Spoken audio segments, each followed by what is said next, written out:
Se você investe em ETFs, ações, cripto, fundos imobiliários e no exterior, tem uma grande chance de você estar declarando certo do jeito errado. E esse é o tipo de coisa que vira malha fina sem você entender o porquê. Em 8 minutos eu vou te mostrar o mapa do IRPF 2026 para investidores e os 7 erros que mais dão problema na declaração. Você vai sair daqui sabendo basicamente 3 coisas: onde declarar cada investimento no programa, quando é isento e quando vira imposto, e o mais importante, como não errar o preço médio, que é o coração da declaração. Pensa no imposto de renda para investidor em 3 blocos. Se você encaixar tudo nesses blocos, você para de se perder. Bloco 1, renda variável no Brasil. E aí eu estou falando de ações, FIIs e ETFs nacionais. Bloco 2, exterior e cripto, que são os ETFs, os estoques, ações lá fora, na Bolsa de Valores fora do Brasil, bitcoins e criptomoedas. E o bloco 3, que é a renda fixa e a previdência privada, investimentos no Tesouro Direto e nos fundos de previdência privada, aqueles que vão te aposentar sem que você dependa do INSS. Começando por ações, você declara a posição em bens e direitos, e aqui a gente divide isso em 2 partes. A foto de tudo que você tem em 31 de dezembro do ano passado e o filme do que você ganhou ao longo do ano. Agora, a famosa isenção. Se você vendeu ações e o total dessas vendas não ultrapassou os 20 mil reais, o lucro pode ser isento, mas você ainda precisa obrigatoriamente declarar isso do jeito certo na ficha rendimentos isentos e não tributados. E esse é o erro número 1. Muitos investidores acham que por serem isentos não precisam fazer a declaração. E a Receita se amarra nesse erro, porque ela te amarra numa malha fina. Agora, o erro mais complexo de todos, que é comparado ao filme que eu falei no início, é o cálculo correto do preço médio. E para você fazer isso, não adianta, precisa de organização. O preço médio em si é muito simples. É o seu custo total de compra dividido pela quantidade que você tem daquela ação. E se você erra esse cálculo, você erra o ganho e aí vira imposto errado. Vamos considerar um exemplo hipotético onde você primeiro compra 100 ações a R$10. Depois você compra mais 100 ações a R$12. Qual que é o seu preço médio? Seu preço médio não é mais ou menos. É a conta exata de 1.000 da primeira compra mais 1.200 da segunda compra. Esse resultado você divide pela quantidade total de ações, que no caso são 200. Preço médio igual a 11, beleza? Daqui a pouco eu vou te mostrar o mesmo cálculo, só que para Bitcoin. Agora, dividendos, que é o lucro que você recebe pelo resultado das atividades das empresas que você investiu, e o JCP, que é o Juros sobre Capital Próprio. Dividendos, via de regra, eles vão entrar como isentos na sua declaração. Já a JCP não, JCP é diferente. É tributado ali diretamente na fonte, você nem vê, mas já levaram o dinheiro. E vai em rendimentos sujeitos à tributação exclusiva / definitiva. E aí vai o erro número 3, que por incrível que pareça, muitas pessoas cometem. É declarar o JCP como se fosse um rendimento isento. Como se fosse, por exemplo, o dividendo. Parece detalhe, mas isso dá divergência e cai na malha fina fácil.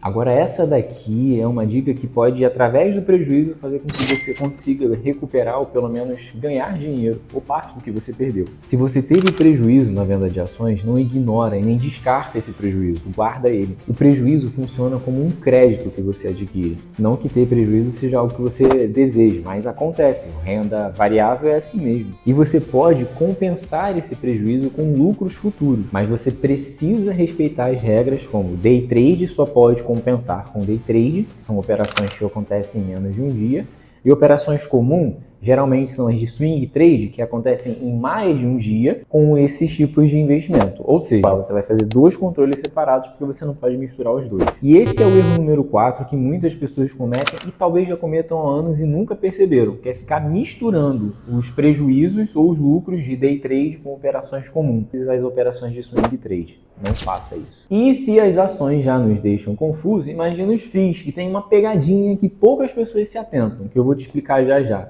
FIIs, a quantidade de cotas que você tem, você vai declarar na posição da ficha de bens e direitos. E os rendimentos mensais, isentos, como sempre, vão lá para rendimentos isentos e não tributados. E um erro muito comum que as pessoas esquecem, que é o erro número 5, é a amortização de cotas. Você pode receber cotas por amortização, diminuindo o seu preço médio, então isso vai mexer com o seu controle de preço médio, você deveria se beneficiar disso, mas acaba não utilizando. Além de bagunçar a sua declaração e te fazer poder cair em malha fina. Já em relação aos ETFs aqui no Brasil, eles são muito similares às ações, com algumas diferenças, mas o conceito é muito parecido. O erro número 6 que muitos cometem é achar que os ETFs têm a mesma isenção de R$20 mil que as ações possuem. E não tem. A tributação é diferente, então você precisa tratar ETF como tal e tributar de maneira diferente. Agora segura essa, teve algumas alterações na legislação de investimentos lá no exterior que veio a ser alterada com a lei das offshores e isso muda a cabeça, principalmente da gente que é investidor e coloca o nosso dinheiro lá fora.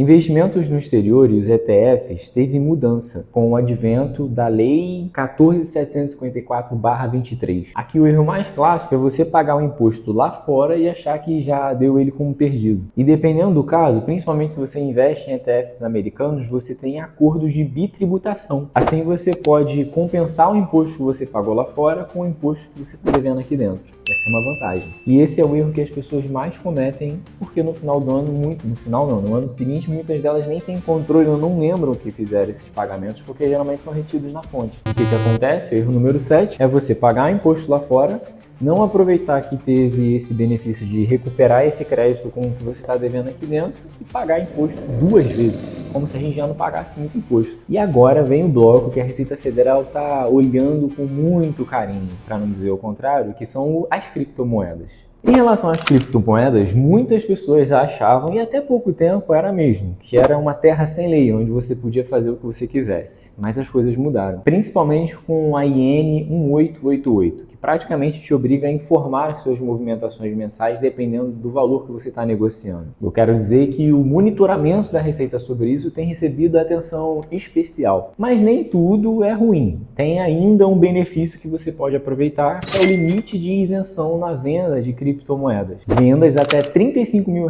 no mês entram no campo de isenção. Isso significa que até esse valor você não paga imposto. Agora, se passar disso, aí você vai precisar apurar o imposto e, infelizmente, tirar uma grana do seu bolso sobre o lucro. Quando você tem imposto para pagar, você tem que baixar o programa da Receita Federal de Ganho de Capital, a gente chama de GCAP, lançar lá todas as informações e ele vai trazer o valor do imposto que você precisa pagar naquele período.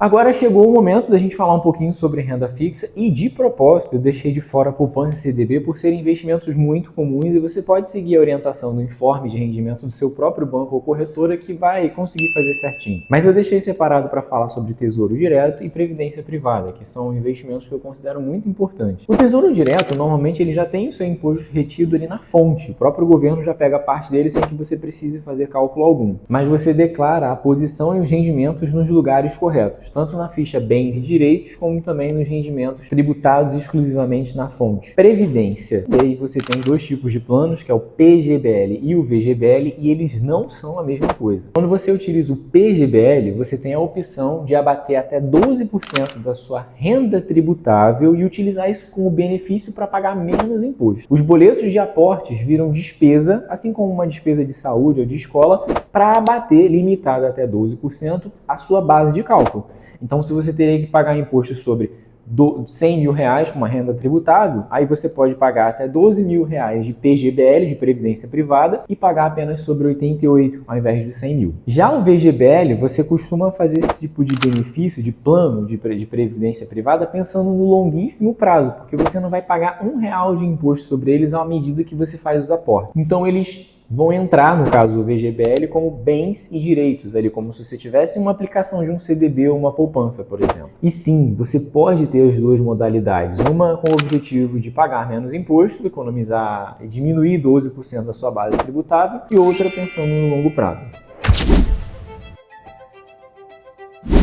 Eu não poderia deixar essa parte de fora porque é o checklist de documentos. Apesar da maioria deles serem digitais, ou você ter até um aplicativo, ou fazer um controle numa pasta na nuvem, mas você precisa ter essa documentação toda reunida em algum lugar. E para você não sofrer, é legal que ao longo do ano você vá fazendo a separação do seu kit para imposto de renda. É o que eu faço. Os informes de rendimento, as notas de corretagem, aquelas que você faz negociação na compra e venda de ativos como fundos imobiliários, ações e ETFs, os DARFs que você já pagou, e é lógico, uma planilha pelo menos, para que você tenha um controle do preço médio sobre cada ativo que você tem, para não fazer besteira na hora de informar esse valor lá na sua declaração. E por fim, quer saber se você está obrigado a declarar seu imposto de renda? Essas aqui, eu vou deixar para aqui, você pode até pausar esse vídeo, essas são as únicas condições que te colocam de face a obrigatoriedade de fazer a declaração do imposto de renda, independente de você ser isento, pagar imposto ou não. São as situações que te obrigam a ter que declarar o imposto de renda sem ter como escapar dele.